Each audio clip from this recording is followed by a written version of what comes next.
Se abre la audiencia de vista pública en el expediente 3559-2014, formado por apelación directa de sentencia en amparo, en la acción promovida por Ángel Aníbal de Paz Monterroso contra el Juzgado Octavo de Primera Instancia Penal, Narcoactividad y Delitos contra el Ambiente del Departamento de Guatemala. El secretario general dará lectura a la parte conducente de las consideraciones, la parte resolutiva del fallo apelado y las advertencias reglamentarias de esta audiencia. Figura como acto reclamado en este amparo la resolución de fecha 18 de diciembre del año 2013, dictada dentro del expediente identificado con el número de causa C01074-2012-00159, mediante la cual se rechazó recurso de reposición. Dicho medio de impugnación fue presentado contra la resolución de fecha 12 de diciembre de 2013, que admite prueba ilícita ofrecida por el Ministerio Público. La Sala Segunda de la Corte de Apelaciones del Ramo Penal Narcoactividad y Delitos contra el Ambiente, constituida en Tribunal de Amparo, en su sentencia de primer grado fechada el 31 de marzo de 2014, consideró: este tribunal advierte que el acto reclamado fue emitido por la autoridad impugnada, que actuó en el uso de las facultades legales de que está investido, sin vulnerar ningún derecho constitucional del accionante, en virtud que fue sustentado bajo las argumentaciones esgrimidas por las partes en la audiencia de ofrecimiento de prueba, y explica las razones por las cuales rechaza los medios de prueba, facultad discrecional de la juzgadora, pues en la admisión de los medios de prueba los tribunales podrán limitar los medios de prueba ofrecidos para demostrar un hecho o una circunstancia cuando resulten manifiestamente abundantes, innecesaria, impertinente o ilegal. La anterior aseveración tiene como base el informe circunstanciado enviado por la autoridad impugnada y audio de la audiencia en la cual fue tomada la decisión que constituye el acto reclamado por rechazo de prueba presentada por la defensa, consistente en 3 testigos de descargo, los cuales son resueltos en el sentido que no se entra a conocer el recurso en virtud de que el plazo había precluido respecto al derecho que correspondía al interponente. Por lo tanto, la inconformidad de la postulante se dirige al razonamiento vertido por la autoridad reclamada en su oportunidad procesal, al cual no puede ni debe incursionar la jurisdicción constitucional. Por lo antes expuesto, se aprecia que el postulante no interpuso el recurso de reposición de forma oral en la propia audiencia en que se resolvió la admisión o rechazo de los medios de prueba ofrecidos por las partes. En tal virtud, precluyó la oportunidad para interponer el citado recurso respecto a ese acto jurisdiccional.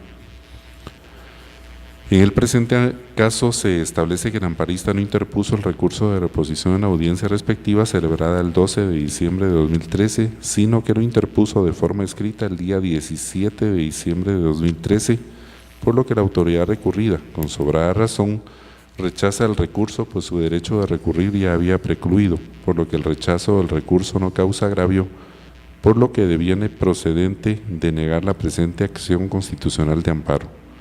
En ese orden de ideas, este Tribunal Constitucional estima que no se han violentado los preceptos legales que invoca el apelante. Sobre el argumento anterior es necesario indicar que, de conformidad con el artículo 203 de la Constitución Política de la República de Guatemala, la potestad de juzgar y ejecutar lo juzgado corresponde con exclusividad e independencia a los tribunales de justicia, circunstancia que no permite que el amparo pueda constituirse en una instancia revisora de lo resuelto, porque en el amparo se enjuicia el acto reclamado, pero no se puede entrar a conocer sobre las proposiciones de fondo, ya que es a la jurisdicción ordinaria a quien corresponde valorarlas o estimarlas.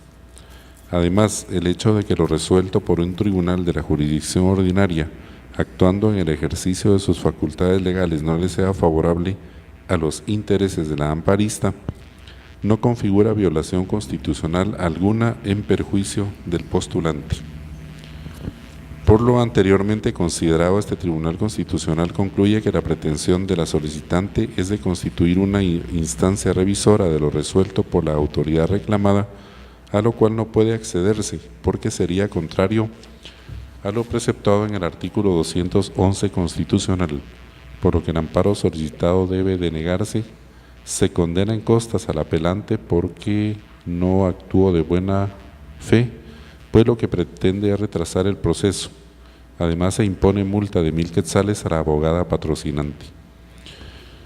Con ese fundamento declaró deniega el amparo solicitado por Ángel Aníbal de Paz Monterroso, se condena en costas al amparista y se le impone la multa de 1,000 quetzales al abogado José Luis Rivera Carrillo, la cual deberá hacerse efectiva en la tesorería de la Corte de Constitucionalidad dentro del plazo de 5 días de estar firme la presente sentencia. De conformidad con la normativa reglamentaria que rige las audiencias públicas, quien haga uso de la palabra deberá dirigirse directamente al tribunal, expresar sus alegaciones en forma oral de conformidad con el objeto de la vista pública previsto en el artículo 61 de estas disposiciones reglamentarias y no dar lectura a ningún documento salvo que para ello cuente con autorización previa del señor presidente de la Corte de Constitucionalidad. Deberá concretarse al asunto planteado, ser breve, conciso y preciso en su exposición. Para la exposición de alegaciones, cada una de las partes intervinientes en esta audiencia cuenta con un tiempo máximo de 15 minutos. Es todo, señor presidente. Puede hacer uso de la palabra el abogado José Luis Rivera Carrillo en representación del solicitante del amparo y de esta vista pública. Muchas gracias, señor presidente, honorables magistrados de la Corte de Constitucionalidad. Tengan todos ustedes muy buenos días. Solicito permiso para asistirme de la sentencia objeto de apelación de este amparo. Es el caso, señores magistrados, que efectivamente existen 3 motivos por los cuales se rechazó el amparo planteado. Y voy a empezar en un orden aleatorio porque me interesa primero poner en orden las ideas que plasma la Sala Segunda de la Corte de Apelaciones constituida en Tribunal Especial de Amparo. Y es que dice que sobre el argumento anterior es necesario indicar que de conformidad con el artículo 203 de la Constitución Política de la República de Guatemala, la potestad de ejecutar y de juzgar y ejecutar lo juzgado corresponde con exclusividad e independencia a los tribunales de justicia, circunstancia que no permite que el amparo pueda constituirse en una instancia revisora de lo resuelto. Aquí, señores magistrados, honorables magistrados, quiero acotar que efectivamente el artículo 203 de la Constitución Política de la República de Guatemala, si bien es cierto, le da la facultad para conocer y ejecutar la promoción de lo juzgado a los tribunales ordinarios, también es cierto que sujeta a estos señores jueces a que resuelvan de conformidad con la Constitución y las leyes del país. De ahí que no tienen, como dice, una actividad discrecional completamente. Están sujetos a un ordenamiento jurídico y eso hace que Guatemala, de conformidad con el artículo 2 constitucional, sea un Estado de derecho republicano, donde nadie es superior a las leyes y todos estamos sometidos a la ley. Y en el momento que haya una vulneración a una ley ordinaria o a una norma constitucional, procede el amparo. De ahí que esto que ellos argumentan no tiene un asidero legal completamente válido porque lo citan parcialmente sin tomar en consideración el fondo de por qué el amparo en el presente caso. Yéndonos al tercer motivo que conoce, que esgrime la Sala Segunda de la Corte de Apelaciones, este nos remite al primer motivo. Y es que en el primer motivo, honorables magistrados, resuelve la Sala, dice que estima que la autoridad recurrida actúa en el ejercicio de sus funciones que le otorga la Constitución Política de la República de Guatemala por lo siguiente. Establece, el tribunal advierte que el acto reclamado fue emitido por autoridad impugnada, actúa en el uso de sus facultades legales de que está investido, sin vulnerar ningún derecho constitucional del accionante, en virtud de que fue sustentada bajo las argumentaciones esgrimidas por las partes en la audiencia del ofrecimiento de prueba. Y aquí precisamente, señores magistrados, es que el artículo 11 bis del Código Procesal Penal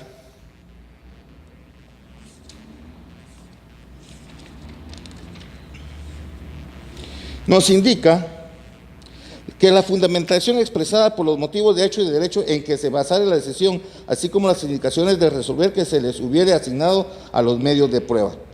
Los autos y las sentencias contendrán una clara y precisa fundamentación de las decisiones. Su ausencia constituye un defecto absoluto de forma. La simple relación de los documentos del proceso o la mención de los requerimientos de las partes, que es precisamente lo que está reconociendo aquí, que ella se funda en los argumentos de las partes nada más, y solo hace referencia a esos argumentos de la parte, y eso es prohibitivo por nuestro ordenamiento jurídico. Ella tenía que citar una norma jurídica y hacer las argumentaciones de hecho que encuadren dentro de esa plataforma jurídica. Entonces resulta que sí existe un defecto absoluto conforme al artículo 11 bis del Código Procesal Penal en cuanto a emitir la resolución de la forma en que lo hizo sin haberse fundamentado, porque simplemente dice con base a lo que manifiesta el Ministerio Público, y eso no es una argumentación, y eso está expresamente escrito en nuestro ordenamiento jurídico.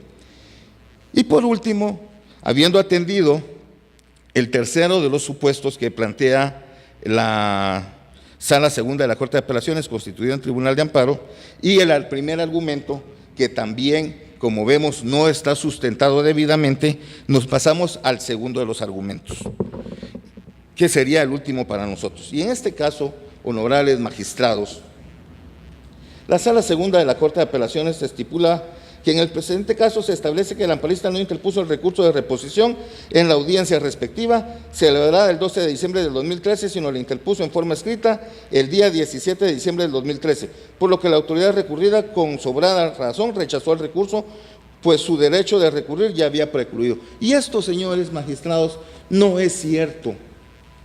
No es cierto, ¿por qué? Porque esta defensa, esta representación, tiene por costumbre, debido a los diferentes criterios que se manejan en las diferentes salas y en los diferentes juzgados, plantear el recurso de reposición por escrito, oralmente en audiencia y por escrito dentro de los 3 días siguientes. Sin embargo, se puede escuchar en el audio que al finalizar la audiencia, esta representación pide la palabra a la juez y se la niega. Le dice que ya no hay más intervenciones y no permite el planteamiento en forma oral. Sin embargo, se hace por escrito dentro de los 3 días siguientes, dentro del plazo que establece la ley. Y entonces, atendiendo al artículo 402 del Código Procesal Penal,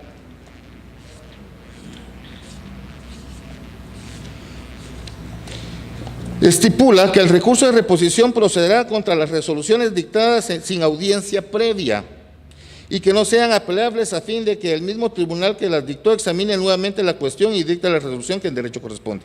Se interpondrá por escrito fundado dentro del plazo de 3 días y el tribunal lo resolverá de plano en el mismo plazo. Quiere decir que el término para interponer el recurso de reposición es de 3 días y lleva el requisito que es por escrito, determinado por el artículo 402. Reposición durante juicio, dice. Las resoluciones emitidas durante el trámite del juicio podrán ser recurridas por las partes tan solo mediante su reposición en el debate, y aquí es con exclusividad para el debate, se interpondrá oralmente y se tramitará y resolverá inmediatamente sin suspenderlo en lo posible. Ahora la pregunta es, estamos en una audiencia de ofrecimiento de prueba, ¿es esa la etapa del debate? Para decir que el requisito era por escrito, era oral. Si la misma ley nos dice con exclusividad en el debate, deberá presentarse oralmente en la audiencia. Pero estamos en una audiencia de ofrecimiento de prueba. Por lo tanto, la forma que establece el Código Procesal Penal para plantear el recurso de reposición es con el formalismo de ser por escrito dentro de los 3 días siguientes. Condiciones que sí se cumplieron. Sin embargo, aquí ellos argumentan que no se hizo en forma oral dentro de la misma audiencia. Entonces, atendemos la discrecionalidad del juez o la disposición legal. ¿Estamos o no en un Estado de Derecho? Esa sería la pregunta. Por consiguiente, honorables magistrados, el planteamiento de la apelación del presente amparo es porque el numeral 4 de la sentencia del amparo promovido en la Sala Segunda de la Corte de Apelaciones, ninguno de los tres argumentos tiene sustento, por lo ya antes expuesto. En consecuencia, honorables magistrados, yo solicito que se restablezca el marco jurídico quebrantado a mi patrocinado, se restablezca el Estado de Derecho, se vele por que la ley y el debido proceso imperen dentro de la discrecionalidad del juzgador. Y en ese sentido, pido justicia a ustedes, reclamo justicia a ustedes, para que se haga lo que es correcto dentro del marco legal.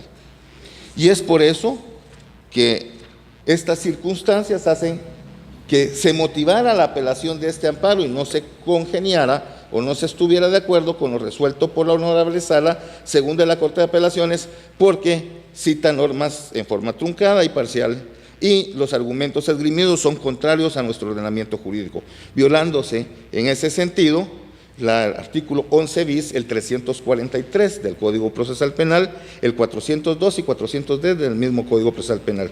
En consecuencia, y como lo establece el mismo artículo 11 bis, dice, también es un defecto de forma absoluto. De ahí que considero que el amparo debe prosperar, que debe crearse con lugar y atender lo solicitado en el memorial de interposición de la apelación pertinente. Muchas gracias. Puede hacer uso de la palabra la agente fiscal abogada Etil Judith Rodas Morales del Ministerio Público. Buenos días, honorables magistrados, personas presentes. Esta Fiscalía comparte el criterio sustentado por la Sala Segunda de la Corte de Apelaciones Penal con relación a denegar la presente acción de amparo por no existir agravio susceptible de ser reparado por la vía de amparo. Cabe mencionar que esta honorable Corte ha sido del criterio que con relación al recurso de reposición regulado en el artículo 403 del Código Procesal Penal, si bien es cierto la ley taxativamente indica que tal recurso se interpone en el debate, esta Corte ha indicado que es factible la interposición de tal recurso en audiencias previas al debate, siempre y cuando se interpongan de la forma que establece el artículo 403, es decir, en forma oral dentro de la propia audiencia. Para el efecto, solicito autorización del honorable presidente para hacer referencia de una sentencia en su parte conducente en el cual se pronunció la Corte de Constitucionalidad con relación a este tema. Sí. Ahora bien, si durante la audiencia de ofrecimiento de prueba el juez resuelve la admisión o inadmisión de algunos medios de convicción y las partes procesales no impugnan oralmente esa decisión en la propia audiencia, conforme lo establece la norma procesal anteriormente citada, precluye la oportunidad para interponer el citado recurso respecto a este acto jurisdiccional. Tal situación permite afirmar que si alguna de las partes interesadas interpone ese medio de impugnación en forma escrita fuera del desarrollo de la audiencia en la que se dictó el referido rechazo, ya no concurriría el supuesto que autoriza su interposición. Eso fue expresado en la sentencia de fecha 11 de septiembre del 2013 en el expediente 1175 del año 2013. Por tal razón, se considera que lo resuelto por el juez octavo, en el sentido de indicar que no era procedente el recurso de reposición por haber ya precluido la oportunidad, al haberse intentado interponerlo por escrito, se ajusta a derecho. Igualmente, pues, lo resuelto por la Sala Segunda se ajusta al derecho al haber denegado tal amparo. Por tal razón, se solicita que se declare sin lugar el recurso de apelación y se confirme lo resuelto por la Sala Segunda. Muchas gracias. Se clausura la audiencia de vista pública.